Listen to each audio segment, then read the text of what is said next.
Strange day in the office. Everyone got their seatbelt on. It'll beep at us if you don't.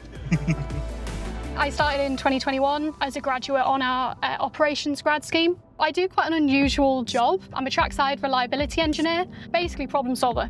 If we've had really good reliability, you'll never have heard of us. Whilst I still do quite a lot of firefighting in my day-to-day role, the goal is to do as little as possible because we've already preemptively thought of everything.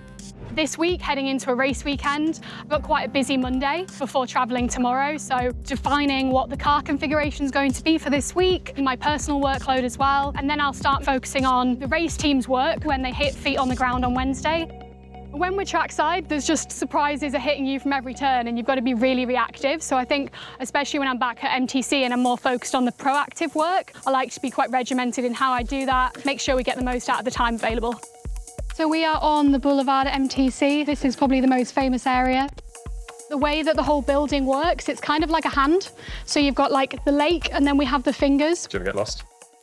To begin with, but if I still got lost by now, it'd be quite embarrassing. Hi, Abbie. Hi, how are you doing? I've just asked Tom to come down to go through some of the new suspension upgrades we've got coming for this weekend. It's normally very tight deadlines. We try and make sure that we spend as much time developing the parts as possible. We'll be looking how the parts are handling the situation visually, how the drivers are finding it, if it's something that's related to their drivability. And we'll also be collecting data so we see, well, is that faster or is that changing the way the car behaves? Abbie's normally at track, making sure everything's fitted as we've discussed and how we want it to. So we're always trying to deliver performance to the car as quickly as possible. So if it's a sunny day like today, it'll be really busy out here. So it's quite nice that we can go out and get some fresh, like just off site. For me and my counterpart, we tend to do 3 races on, 3 races off. We get that really nice balance of staying really connected with the race team, but not losing track of the factory. Which do you prefer?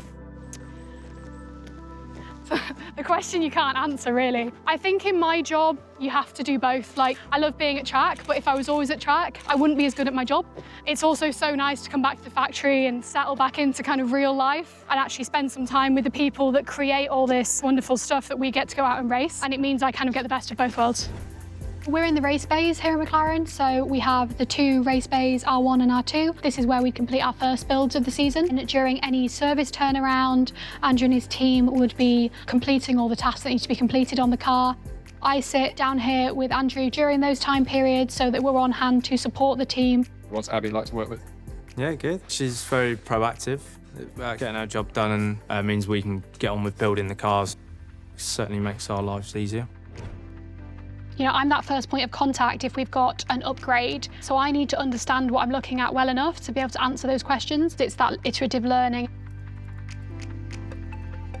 Like, I don't think people realise that you can have jobs that are actually still so human-centric. I spend, you know, not that much time at my desk. I'm talking to people a lot. That's part of my job as an engineer, is working with people and constantly be learning, which I think is really cool and quite niche to what I do.